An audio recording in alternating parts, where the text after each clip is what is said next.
ചിത്രത്തിന്റെ ഒരു അപ്കമിംഗ് എപ്പിസോഡിലേക്ക് എല്ലാവർക്കും സ്വാഗതം. വേദയുടെ അനിയത്തി ദീപ്തിയെ ശങ്കരനാരായണന്റെ ശത്രുക്കൾ തട്ടിക്കൊണ്ടുപോകുന്നു. ആദ്യമൊന്നും ഈ വിവരം ശങ്കരനാരായണൻ വിക്രമിനെ അറിയിക്കുന്നില്ല. പിന്നീട് വിക്രമിനെ ഈ വിവരം അറിയിക്കുന്നു. വിക്രം ശങ്കരനാരായണന് വാക്കു കൊടുക്കുന്നുണ്ട്, എന്തു തന്നെയായാലും ഒരു പോറൽ പോലും ഏൽക്കാതെ ദീപ്തിയെ താൻ രക്ഷിക്കുമെന്ന്. പറഞ്ഞതുപോലെ തന്നെ വിക്രം ദീപ്തിയെ രക്ഷിച്ചു കൊണ്ടുവരുന്നു. അങ്ങനെ ശങ്കരനാരായണൻ വിക്രമിനെ തൻ്റെ മരുമകനായി അംഗീകരിക്കുകയും വിക്രമിനോട് മാപ്പ് പറയുകയും ചെയ്യുകയാണ്. ഈ വിശേഷത്തെക്കുറിച്ചാണ് ഇന്ന് പറയാൻ പോകുന്നത്. നാരായണനും ഫാമിലിയെല്ലാം അവരുടെ കുടുംബക്ഷേത്രത്തിലുള്ള ഒരു ഉത്സവത്തിനായി വന്നിരിക്കുകയാണ്. അവർ താമസിക്കുന്നത് വിക്രമിൻ്റെ ഫ്രണ്ടിൻ്റെ ഒരു ആളൊഴിഞ്ഞ വീട്ടിലാണ്. അങ്ങനെ എല്ലാവരും രാവിലെ അമ്പലത്തിലേക്ക് പോകുന്നതിന് മുൻപായി കുളിച്ച് ഡ്രസ്സ് മാറ്റുന്നതിന് വേണ്ടി നിൽക്കുകയാണ്. അങ്ങനെ കുളിക്കാനായി നിൽക്കുന്ന സമയത്ത് ദീപ്തിയുടെ ഫ്രണ്ട്സ് കുറച്ച് പേര് ഇങ്ങനെ വരുന്നത് കാണുന്നു. ദീപ്തി അവരോട് ചോദിക്കുന്നുണ്ട്, നിങ്ങൾ എങ്ങോട്ടേക്കാണ് പോകുന്നതെന്ന്. അവർ പറയുന്നുണ്ട്, ഇവിടെ അടുത്ത് തന്നെ ഒരു കുളമുണ്ട്, അവിടെ പോയി മുങ്ങി കുളിക്കാൻ നല്ല രസമാണ്, നീ വരുന്നോ എന്ന് ദീപ്തിയോട് ചോദിക്കുകയാണ്. ദീപ്തിയാണെങ്കിൽ സിറ്റിയിൽ താമസിക്കുന്നത് കൊണ്ട് തന്നെ ഈ കുളവും തോടും ഒന്നും അവൾക്ക് അറിയത്തില്ല.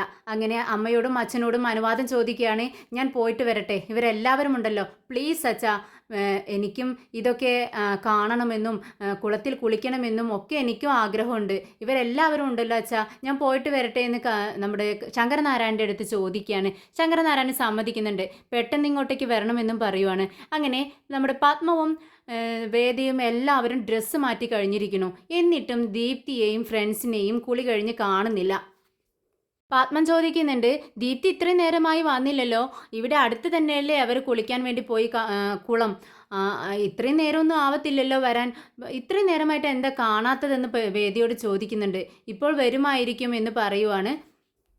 അങ്ങനെ കുറച്ചു നേരം വെയിറ്റ് ചെയ്തിട്ടും കാണാതായപ്പോൾ എല്ലാവരും നമ്മുടെ ശങ്കരനാരായണൻ്റെ അടുത്ത് വിവരം പറയുവാണ്. ദീപ്തി ഇത്ര നേരമായും വന്നിട്ടില്ല, എന്തുകൊണ്ടാണെന്ന് അറിയത്തില്ല. അങ്ങനെ എല്ലാവരും തിരയുവാണ്. നമ്മുടെ വിക്രമും ശ്രീയും ശങ്കരനാരായണനും എല്ലാവരും ഓരോ വഴിക്കായി തിരിഞ്ഞുകൊണ്ട് അന്വേഷിക്കാനായി ഇറങ്ങുവാണ്. അപ്പോഴാണ് വിക്രം വഴിയിൽ ആ പെൺകുട്ടികളെ കാണുന്നത്. അവരോട് ചോദിക്കുന്നുണ്ട്, അല്ല നിങ്ങളോടൊപ്പം കുളത്തിലേക്ക് വന്ന ദീപ്തി എവിടെ, നിങ്ങളെല്ലാവരും ഉണ്ട്, ദീപ്തിയെ മാത്രം കാണുന്നില്ലല്ലോ എന്ന് ചോദിക്കുമ്പോൾ ആ കുട്ടികൾ പറയുന്നുണ്ട്, ദീപ്തി കുറെ മുൻപ് വന്നല്ലോ, അവൾക്ക് അമ്പലത്തിലേക്ക് പോകണം, എല്ലാവരും കാത്തു നിൽക്കുന്നുണ്ടാവും എന്ന് പറഞ്ഞുകൊണ്ട് പെട്ടെന്ന് തന്നെ അവൾ വീട്ടിലേക്ക് മടങ്ങിയല്ലോ എന്ന് പറയുവാണ്. എന്നാൽ വീട്ടിലെത്തിയിട്ടില്ലെന്ന് വിക്രം പറയുന്നുണ്ട്. ആ കുട്ടികൾ പറയുന്നുണ്ട്, അവൾ ആ തെങ്ങുംതോപ്പിലെങ്ങാനും കാണും, അവിടെ എവിടെയെങ്കിലും എന്തെങ്കിലുമൊക്കെ നോക്കിക്കൊണ്ട് നിൽക്കുന്നുണ്ടാവും, നിങ്ങൾ അവിടെയൊക്കെ ഒന്ന് നോക്ക്, എവിടെയും പോയിട്ടുണ്ടാവില്ല എന്ന് പറയുവാണ്. അങ്ങനെ വിക്രമും എല്ലാവരും അവൾ വരാനുള്ള സാധ്യത, നിൽക്കാനും എല്ലാമുള്ള സാധ്യത, വഴിയിലെല്ലാം സാധ്യതയുള്ള എല്ലാ സ്ഥലങ്ങളിലും തിരയുവാണ്. അങ്ങനെ അവളെ കണ്ടെത്താൻ കഴിയുന്നില്ല. അതിനിടയിൽ ശങ്കരനാരായണൻ ഒരു അജ്ഞാത കോള് വരുവാണ്. താനിപ്പോൾ തൻ്റെ മകളെ തിരഞ്ഞുകൊണ്ടിരിക്കുകയായിരിക്കുമല്ലേ എന്ന് ചോദിക്കുകയാണ്. ഇത് കേട്ട് നമ്മുടെ ശങ്കരനാരായണൻ ചോദിക്കുന്നുണ്ട്, എൻ്റെ മകളെ കാണാതായ വിവരം താൻ എങ്ങനെ അറിഞ്ഞു എന്ന് ചോദിക്കുകയാണ്. തൻ്റെ മകൾ ഇപ്പോൾ ഉള്ളത് എൻ്റെ കയ്യിലാണ്, അപ്പോൾ എനിക്ക് തന്നെയല്ലേ ഈ വിവരം അറിയാവുന്നതെന്ന് ചോദിക്കുന്നു. പെട്ടെന്ന് ശങ്കരനാരായണൻ ഞെട്ടുന്നുണ്ട്, എങ്കിലും ചോദിക്കുന്നുണ്ട്, എൻ്റെ മകളെ കാണാതായ വിവരം അറിഞ്ഞുകൊണ്ട് താൻ എന്നെ കബളിപ്പിക്കുകയല്ലേ, ഇതിനെന്താണ് തെളിവ്, എൻ്റെ മകൾ നിൻ്റെ കയ്യിലുണ്ടെന്നുള്ളതിന് എന്താണ് തെളിവെന്ന് ചോദിക്കുന്നുണ്ട്. തെളിവിനായി തൻ്റെ വാട്സപ്പിലേക്ക് ഞാനൊരു ഫോട്ടോ അയച്ചിട്ടുണ്ട്, താനതൊന്ന് നോക്കുന്നു പറയുന്ന സമയത്ത് ശങ്കരനാരായൺ വാട്സപ്പ് നോക്കുമ്പോൾ അതിൽ തൻ്റെ മകളെ അവർ ഭീഷണിപ്പെടുത്തിക്കൊണ്ട് നിൽക്കുന്ന ഒരു സീനാണ് കാണുന്നത്. ശങ്കരനാരായണൻ കരഞ്ഞു പോവുകയാണ്. പെട്ടെന്ന് അവർ വീണ്ടും കോൾ ചെയ്യുന്നുണ്ട്. എന്നിട്ട് പറയുന്നുണ്ട്, ഇത് താൻ തന്നെ തനിക്ക് വേണ്ടി വെച്ച കുഴിയാണ്, തന്നെ ഞങ്ങൾ ഒരുപാട് അവസാനിപ്പിക്കാൻ വേണ്ടി നോക്കി, തൻ്റെ വീട്ടിൽ വെച്ചും താൻ താമസിക്കുന്ന ലോഡ്ജിൽ വെച്ചും ഇപ്പോൾ താമസിക്കുന്ന വീട്ടിൽ വെച്ചും എല്ലാം തൻ്റെ പിറകെ തന്നെ തന്നെ കൊല്ലാനായി ഞങ്ങളുടെ ആൾക്കാരുണ്ടായിരുന്നു. പക്ഷേ അതിൽ നിന്നെല്ലാം നിന്നെ വിക്രം രക്ഷിച്ചെടുത്തു എന്ന് കേൾക്കുമ്പോൾ ശങ്കരനാരായണൻ ഞെട്ടുന്നുണ്ട്. ശങ്കരനാരായണൻ ഈ വിവരങ്ങളൊന്നും അറിഞ്ഞിട്ടില്ല. ഇതൊക്കെ എപ്പോൾ സംഭവിച്ചു, ഞാനൊന്നും അറിഞ്ഞില്ലെന്നും ശങ്കരനാരായണൻ പറയുന്നുണ്ട്.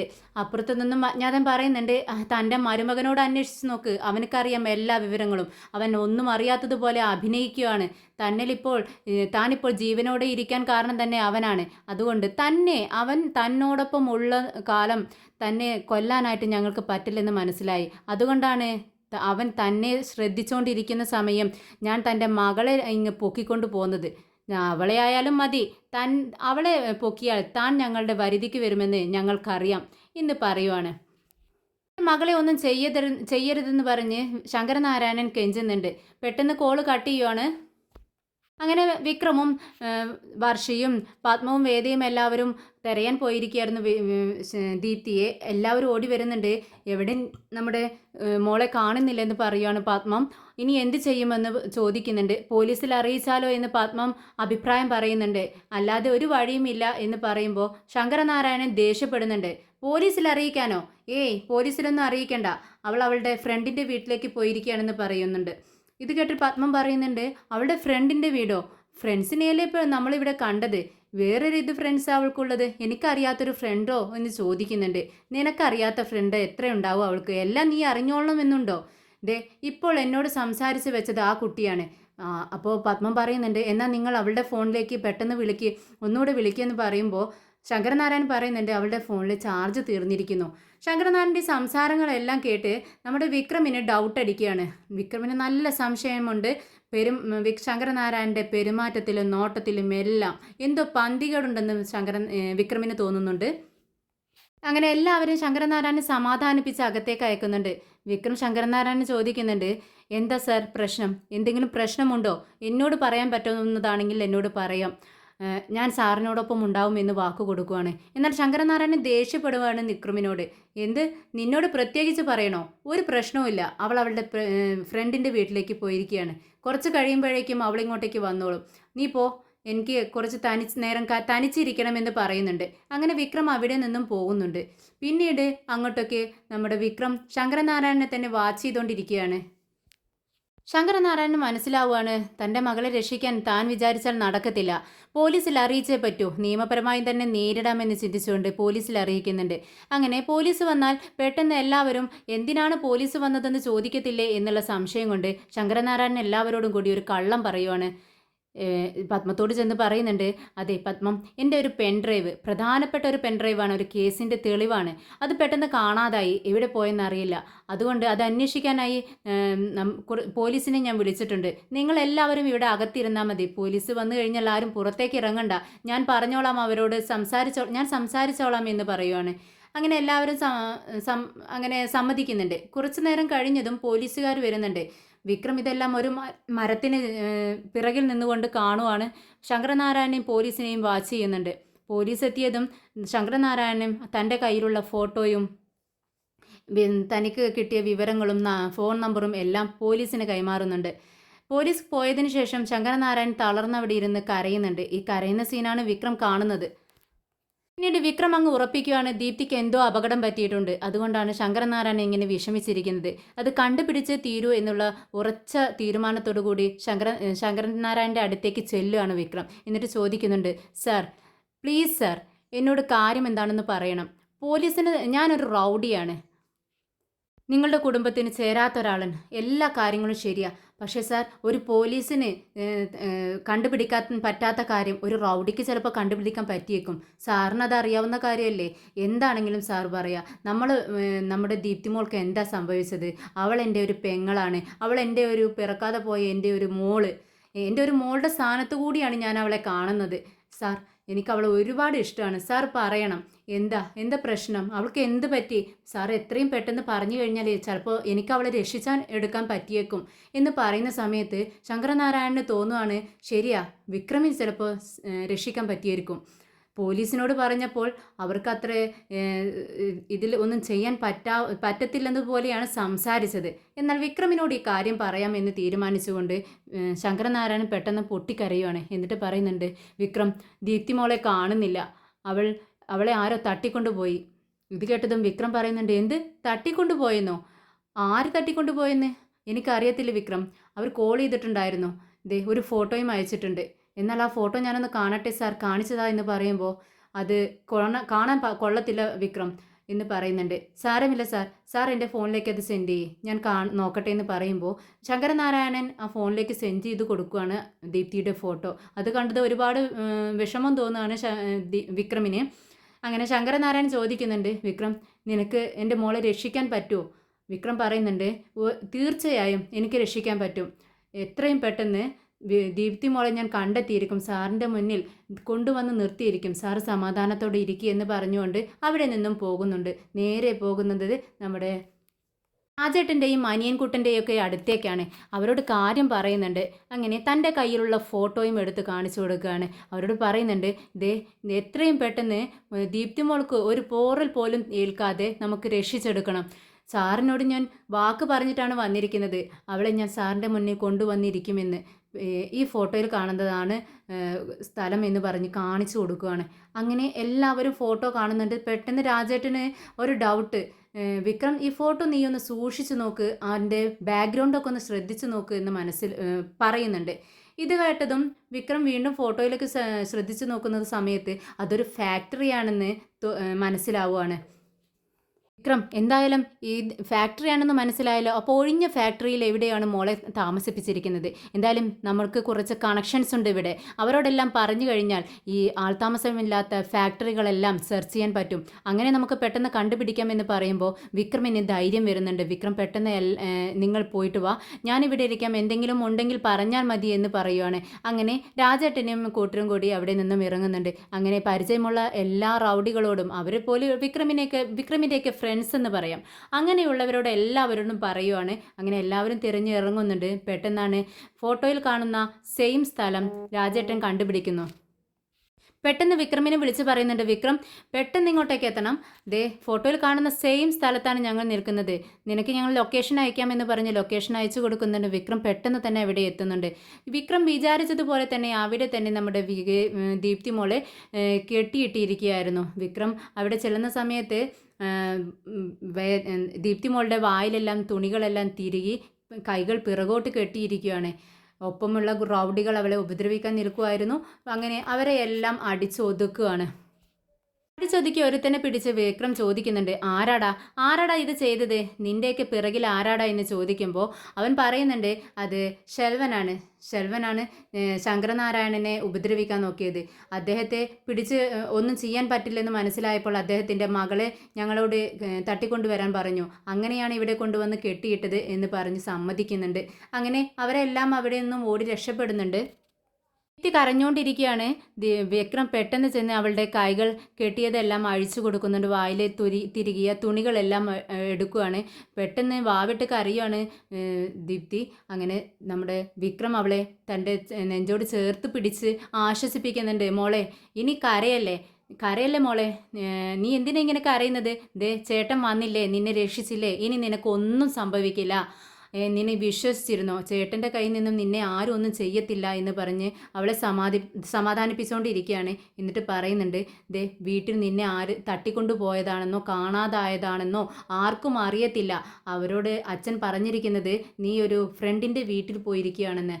ഈ വിവരം ഇപ്പോൾ നീയും ഞാനും നിൻ്റെ അച്ഛനും മാത്രമേ അറിയത്തുള്ളൂ. അതുകൊണ്ട് വീട്ടിൽ ചെന്നാലും ഫ്രണ്ടിൻ്റെ വീട്ടിൽ പോയിരിക്കുകയാണെന്ന് മാത്രമേ നീ പറയാവൂ. നിന്നെ ഇവർ തട്ടിക്കൊണ്ടുവന്നു എന്ന വിവരം ആരോടും നീ പറയരുത്. അറിഞ്ഞു കഴിഞ്ഞാൽ വേദയും അമ്മയും ഒരുപാട് വിഷമിക്കും. നിന്റെ അച്ഛൻ എപ്പോഴാണോ ഇത് പറയാൻ തോന്നുന്നത് അപ്പോൾ പറയട്ടെ എന്ന് പറയുകയാണ്. ഇത് കേട്ടിട്ട് ദീപ്തി പറയുന്നുണ്ട്, അപ്പോൾ അമ്മയോടും പറയണ്ടേ ചേട്ടാ? വേണ്ട, അമ്മയോട് പറയണ്ട, നീ അച്ഛനും ചേട്ടനും പറയുന്നത് പോലെ അനുസരിക്ക്, പേടിക്കണ്ട, നിന്നോടൊപ്പം ഞങ്ങളുണ്ടെന്ന് പറഞ്ഞ് അവൾക്ക് ധൈര്യം കൊടുക്കുവാണ്. ശങ്കരനാരായണൻ ഇതേ സമയം ആരും കാണാതെ ഇരുന്ന് കരയുവാണ്. എന്നാൽ പത്മം വേദയോട് പറയുന്നുണ്ട്, മോളെ എന്തോ ഒരു പന്തികേടുണ്ട്, നമ്മുടെ അച്ഛൻ ഒന്നും മിണ്ടാതിരിക്കുന്നു, അദ്ദേഹം ഇങ്ങനെ മിണ്ടാതിരിക്കത്തില്ല. ദീപ്തി മോൾക്ക് എന്തോ പറ്റിയിട്ടുണ്ട്, എൻ്റെ മനസ്സ് അങ്ങനെയാണ് പറയുന്നത്. അന്ന് അമ്പലത്തിൽ വെച്ച് എൻ്റെ കൈ നോക്കിയപ്പോൾ കൈനോട്ടക്കാരി പറഞ്ഞ കാര്യം നിനക്ക് ഓർമ്മയുണ്ടോ? ദീപ്തി മോൾക്ക് ഒരു ആപത്ത് സംഭവിക്കും, അതിൽ നിന്നും അവളെ രക്ഷിക്കുന്നത് വിക്രമായിരിക്കുമെന്ന് അന്ന് അവർ പറഞ്ഞു. അതുപോലെ എന്തെങ്കിലും സംഭവിക്കുമോ? എനിക്ക് പേടിയാവുന്നു മോളെ, നീ നിൻ്റെ അച്ഛനോടൊന്ന് ചോദിക്ക് മോൾക്ക് എന്താ പറ്റിയതെന്ന്, അവളുടെ ഫ്രണ്ടിൻ്റെ വീട്ടിലേക്ക് പോയിരിക്കുകയാണോ എന്ന് നീ അന്ന് അന്വേഷിക്കുമെന്ന് പറയുകയാണ്. ഇത് കേട്ടിട്ട് വേദ പറയുന്നുണ്ട്, അമ്മ തന്നെ ചോദിക്കുന്നതാണ് നല്ലത്, ഞാൻ ചോദിച്ചാൽ അച്ഛന് ദേഷ്യം വരും. അമ്മയ്ക്കറിയാലോ, അച്ഛൻ നുണ പറയത്തില്ല, അച്ഛൻ ഇത്രയും നാളുമായിട്ടും സത്യം മാത്രമല്ലേ പറഞ്ഞിട്ടുള്ളൂ. അമ്മ പോയി ചെന്ന് അന്വേഷിക്കുക, എന്നിട്ട് ഏത് ഫ്രണ്ടിൻ്റെ വീട്ടിലേക്കാണ് ദീപ്തി പോയതെന്ന് ചോദിക്കുക. എന്നിട്ട് ഞാനും നമ്മുടെ ശ്രീയേട്ടനും കൂടി അവളെ ആ വീട്ടിൽ പോയി ഇങ്ങോട്ടേക്ക് കൂട്ടിക്കൊണ്ടുവരാമെന്ന് പറയാണ്. അത് മോള് പറഞ്ഞത് ശരിയാണെന്ന് പറഞ്ഞ് പത്മം വേഗം ശങ്കരനാരായണൻ്റെ അടുത്തേക്ക് ചെല്ലുന്നുണ്ട്. ശങ്കരനാരായണൻ പെട്ടെന്ന് അവിടുന്ന് എഴുന്നേറ്റ് നിൽക്കുകയാണ്. ഇവരെ കാണുമ്പോൾ പെട്ടെന്ന് കണ്ണൊക്കെ തുടയ്ക്കുന്നുണ്ട്. പത്മൻ ചോദിക്കുന്നുണ്ട്, ശങ്കരേട്ടാ എവിടെ ദീപ്തി മോള് ഏത് വീട്ടിലേക്കാണ് പോയിരിക്കുന്നത്? ഒന്ന് പറഞ്ഞു കൊടുക്ക് ഇവർക്ക്. ഇവർ ചെന്ന് അവളെ ഇങ്ങോട്ടേക്ക് വീട്ടിലേക്ക് കൂട്ടിക്കൊണ്ട് വന്നോളും എന്ന് പറയുകയാണ്. ഇത് കേട്ടതും ശങ്കരനാരായണൻ പറയുന്നുണ്ട്, ഏയ് ആരും പോവണ്ട, അവൾ ഇങ്ങോട്ടേക്ക് വന്നോളും എന്ന് പറയുന്നുണ്ട്. ഏയ് അത് പറ്റത്തില്ല, നമുക്ക് വേഗം അമ്പലത്തിലെത്തേണ്ടതല്ലേ, ഒന്ന് പെട്ടെന്ന് അവളെ ഇങ്ങോട്ടേക്ക് കൂട്ടിക്കൊണ്ടുവരണമെന്ന് പറയുകയാണ്. ശങ്കരനാരായണൻ ദേഷ്യപ്പെടുകയാണ്. ഇത് കണ്ടതും പത്മത്തിന് കൂടുതൽ സംശയമായി. ഉടനെ തന്നെ പറയുന്നുണ്ട്, അതെ, കുടുംബ വീട്ടിൽ താമസിക്കുന്ന നമ്മുടെ അമ്മയുണ്ടല്ലോ, അമ്മയെ വിളിക്കുവേദേ. ആ അമ്മയോട് എന്തായാലും ശങ്കരേട്ടന് നുണ പറയാൻ പറ്റത്തില്ല. അമ്മ ചോദിക്കുന്ന സമയത്ത് സത്യങ്ങളെല്ലാം തുറന്നു പറയേണ്ടി വരും. വേദമോഹൻ്റെ കാണാനില്ല എന്നുള്ള വിവരം അമ്മക്കറിയില്ലല്ലോ, നീ പെട്ടെന്ന് വിളിച്ചു പറ എന്ന് പറയുകയാണ്. എന്നാൽ അമ്മയ്ക്ക് വിളിക്കും എന്ന് കേട്ടതും ശങ്കരനാരായണന് പേടിയായി. അമ്മ വിവരങ്ങൾ അറിഞ്ഞാൽ ആകെ പ്രശ്നമാവും. അമ്മയോട് ഇവരോട് പറഞ്ഞതുപോലെ നുണ പറഞ്ഞൊന്നും നിൽക്കാൻ പറ്റത്തില്ല. അമ്മ സത്യങ്ങളെല്ലാം കണ്ടുപിടിക്കും, കള്ളം പറഞ്ഞതാണെന്ന് കണ്ടുപിടിക്കും. അപ്പോൾ ഇനി ഇവരോട് സത്യം തുറന്നു പറയുന്നതാണ് നല്ലത് എന്ന് മനസ്സിൽ ചിന്തിച്ചുകൊണ്ട്, വേദേ ഫോൺ ചെയ്യണ്ട, ഞാൻ പറയാം എന്ന് പറഞ്ഞുകൊണ്ട് സത്യം പറയാൻ വേണ്ടി നിൽക്കുന്ന സമയത്താണ് പെട്ടെന്ന് വിക്രമും ദീപ്തിയും ബൈക്കിൽ വന്നിറങ്ങുന്നത്. അച്ഛാ എന്ന് വിളിക്കുകയാണ്. പെട്ടെന്നാണ് എല്ലാവരും തിരിഞ്ഞു നോക്കുന്നത്. ദീപ്തിയെ കണ്ട് പത്മത്തിനും വേദിക്കും ഒക്കെ സന്തോഷമാവണ്. ശങ്കരനാരായണന് അതിലേറെ സന്തോഷമാവാണ്. തൻ്റെ മോളൊരു പോറിലും ഏൽക്കാതെ വിക്രം പറഞ്ഞ വാക്ക് പാലിച്ചല്ലോ, കൊണ്ടുവന്നല്ലോ എന്നുള്ള സന്തോഷത്തിലാണ് ശങ്കരനാരായണൻ നിൽക്കുന്നത്. ദീപ്തിയാണെങ്കിൽ വിക്രമിൻ്റെ ഷർട്ട് ഇട്ടുകൊണ്ടാണ് നിൽക്കുന്നത്. അവിടെ ദീപ്തി മോളുടെ ഡ്രസ്സ് കീറിയിട്ടുണ്ടായിരുന്നു. അത് ആരും കാണാതിരിക്കാൻ വേണ്ടി വിക്രം തൻ്റെ ഷർട്ട് എടുത്ത് ദീപ്തിക്ക് ഇട്ട് കൊടുത്തിട്ടുണ്ടായിരുന്നു. എന്നാൽ ഈ വേഷത്തിൽ നിൽക്കുന്ന ദീപ്തിയെ കണ്ട് വേഗം തന്നെ വേദ അടുത്തേക്ക് ചെല്ലുന്നുണ്ട്. അല്ല, ഇവളുടെ ഫ്രണ്ടിൻ്റെ വീട്ടിൽ പോയി എന്നല്ല പറയുന്നത്, പിന്നെ വിക്രം നീ എന്താ നിന്റെ ഷർട്ട് ഊരി അവൾക്ക് ഇടാൻ കൊടുത്തിരിക്കുന്നത്, എന്ത് പറ്റിയെന്ന് ചോദിക്കുകയാണ്. ഉടനെ വിക്രം പെട്ടെന്ന് പറയുന്നുണ്ട്, അത് അവൾ കുളി കഴിഞ്ഞ് വരുന്ന സമയത്തെ എന്തോ മുള്ളുകൊണ്ട് ഡ്രസ്സെല്ലാം കീറി, അപ്പോൾ ഞാനതാരും കാണല്ലോ എന്ന് വെച്ചിട്ട് എൻ്റെ ഷർട്ട് ഊരി കൊടുത്തതാണെന്ന് പറയുകയാണ്. അത് കേട്ടിട്ടും വേദയ്ക്ക് അത്രയ്ക്ക് വിശ്വാസം വരുന്നില്ല. ശങ്കരനാരായൺ കണ്ണുകൊണ്ട് മോളെ വിവരങ്ങളൊന്നും ആരോട് പറയരുതെന്ന് ദീപ്തി മോളെ ഇങ്ങനെ കണ്ണുകൊണ്ട് ആംഗ്യം കാണിക്കുന്നുണ്ട്. ശരി അച്ഛാന്ന് അവളും പറയുവാണ്.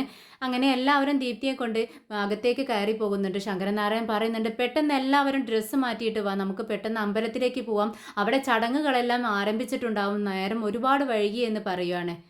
അങ്ങനെ എല്ലാവരും ഡ്രസ്സ് മാറ്റുന്നുണ്ട്.